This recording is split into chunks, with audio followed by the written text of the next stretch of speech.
శ్రద్ధక్క. అమ్మాయి age 54 years. ఈ brick క్లీన్లో పనిచేసేవాడు, ఓనర్స్ ఆఫ్ బ్రిక్ క్లీన్. రాత్రి ఇంటి బయట పడుకుంటారు. తర్వాత మార్నింగ్ మనకి ఇన్ఫర్మేషన్ వస్తుంది క్రైమ్ గురించి. మన టీమ్స్ విజిట్ చేస్తే వెరిఫై చేస్తే ఇట్స్ అ డబల్ మర్డర్. వెంటనే పోలీస్ ప్రొఫెషనల్ రెస్పాన్స్ చేశారు. అన్ని యాంగిల్స్ నుంచి టీమ్ ఫామ్ చేసి జరిగింది. విదిన్ 1 hour ఈ అన్ని టీమ్స్ వచ్చాయి. డాగ్ స్క్వాడ్ వచ్చింది. ఆ యాంగిల్ నుంచి మనం ఆ యాంగిల్ చూసాము. టెక్నికల్ టీమ్ వచ్చింది. తర్వాత టెక్నికల్ ఇంటెలిజెన్స్ తీసుకోవడం జరిగింది. హ్యూమన్ ఇంటెలిజెన్స్ తీసుకోవడం జరిగింది. సో ది అంతా కేస్ విదిన్ 24 hours 24 hours కూడా పట్టలేదు. Case our police station detect చేశారు. దీంట్లో ముద్దాయి బై నేమ్ కుడేతి వెంకటేష్. ముద్దాయి is none other than son of deceased. ఆయన సొంత కొడుకు. మోటివ్ అంటే ఫైనాన్షియల్ డిస్ప్యూట్. ఏం జరిగింది? ఆయన వెంకటేష్ ఇక్కడ హాస్పిటల్లో యాజ్ అ డేటా ఆపరేటర్ పనిచేస్తూ ఉన్నాడు. ఆయన ఈ ఆన్లైన్ బెట్టింగ్, ఆన్లైన్ కసినో గేమ్స్ ఉంటాయి, ఇందులో అడిక్ట్ అయిపోయాడు. ఆ అడిక్ట్ అయ్యి అప్పులు ఎక్కువైంది. ఇంతకు ముందే కూడా ఆయనకి సమ్ ఫ్యామిలీ మెంబర్స్ డబ్బు ఇచ్చారు. ఈ అప్పులు ఎక్కువైన వల్ల ఆ నాన్న దగ్గర వచ్చి నాకు డబ్బు కావాలి అని రెగ్యులర్గా ఆయన గొడవ పెడుతున్నారు. ఆ రోజు కూడా వచ్చాడు, అడిగారు నాకు డబ్బు కావాలి. అక్కడ ఏదో ఆర్గ్యుమెంట్ జరిగింది వీళ్ళ మధ్య. ఈ ఆయన నాన్న ఈ సెకండ్ భార్య మేము అనుకుంటున్నాము, ఎగ్జాక్ట్లీ ఏముందో తెలియదు, సెకండ్ వైఫ్. అలాగే వీళ్ళ ఇద్దరు అక్కడ గొడవ జరిగింది ఆయన. సో ఆ విషయం ఆయన మైండ్లో పెట్టి ఆ ఫ్రస్ట్రేషన్లోనే, ఆ యాంగర్లోనే ఆయన అంత ప్లాన్ చేశాడు. ఇది జస్ట్ ఆ హీట్ ఆఫ్ ద మూమెంట్లో జరిగినంత కాదు. ఆయన అక్కడ నుంచి వెళ్ళి ప్రాపర్గా ప్లాన్ చేశాడు. మళ్ళీ ఆర్గ్యుమెంట్ తర్వాత మళ్ళీ వచ్చాడు. Around 10 o'clock in the night వీళ్ళ ఇద్దరు బయట ఒక కాట్లో పడిపోయారు. అప్పుడు ఆయన లాక్ తీసుకుని, వుడెన్ లాక్, బ్రిక్ కింద దగ్గర ఒక లాక్ ఉంటుంది, ఆ వుడెన్ లాక్ తీసి ఇద్దరికి తల మీద కొట్టి చంపేశాడు. అది చంపిన తర్వాత ఎవిడెన్స్ హైడ్ చేయడానికి ట్రై చేశాడు.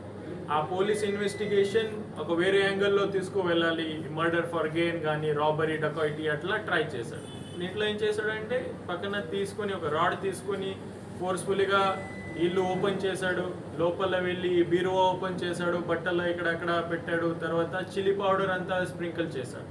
చిల్లీ పౌడర్ అంటే జనరల్ నాలెడ్జ్ అందరికీ ఉంది. ఏముందంటే డాగ్ స్క్వాడ్ వచ్చిన తర్వాత మిస్లీడ్ చేస్తుంది ఆ డాగ్కి స్మెల్ లేకపోవడం వల్ల.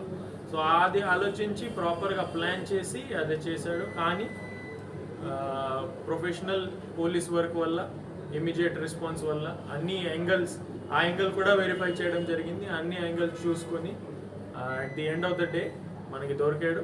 So I congratulate police team, inspector of police Jammalamadugu professional పని చేశారు under the guidance of SDPO Jammalamadugu. ఈరోజు ఆయనకి అరెస్ట్ చేయడం జరిగింది. ఈరోజు కోర్టు మ్యాజిస్ట్రేట్ ముందు మేము ప్రొడ్యూస్ చేస్తాము, రిమాండ్ అడుగుతాము. దీంట్లో అంతా ఇన్వెస్టిగేషన్ అంతా సైంటిఫిక్ ఉంది.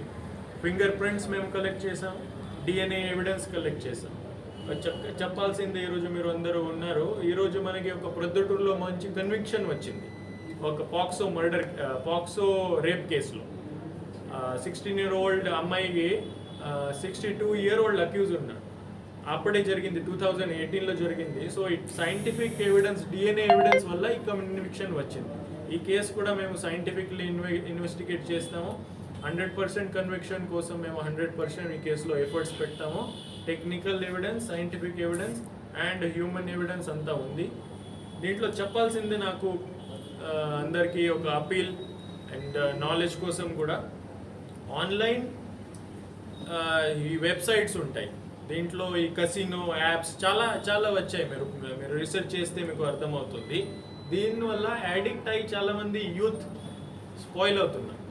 ఆ యూత్ భవిష్యత్తులో స్పాయిల్ అవుతుంది. ఇక్కడ ఈ ఫ్యామిలీ మధ్యలో ఎంత గొడవ అవుతుంది, మర్డర్స్ కూడా అవుతున్నాయి. ఈ ఎగ్జాంపుల్ మన దగ్గర ఉంది. కానీ నా అపీల్ అంటే మన అంతా స్టాప్ చేయాలంటే మన తరఫు నుంచి మేము ఖచ్చితంగా క్రిమినల్ యాక్షన్ ఇనిషియేట్ చేస్తాము.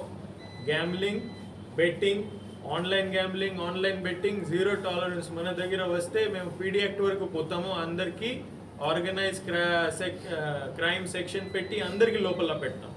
మీ తరఫు నుంచి కూడా మీరు దయచేసి అవేర్నెస్ క్రియేట్ చేయండి. ఇట్లాంటి ఇష్యూస్ వల్ల సొసైటీలో ఎంత ప్రమాదం అవుతుంది, ఎంత క్రైమ్ పెరుగుతుంది, ఫ్యామిలీస్ డిస్ట్రాయ్ అవుతున్నాయి. అట్లా నా తరఫు నుంచి మీకు అప్పీల్ చేస్తున్నాను.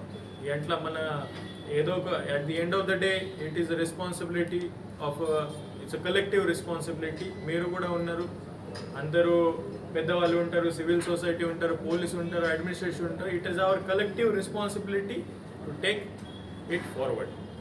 Thank you.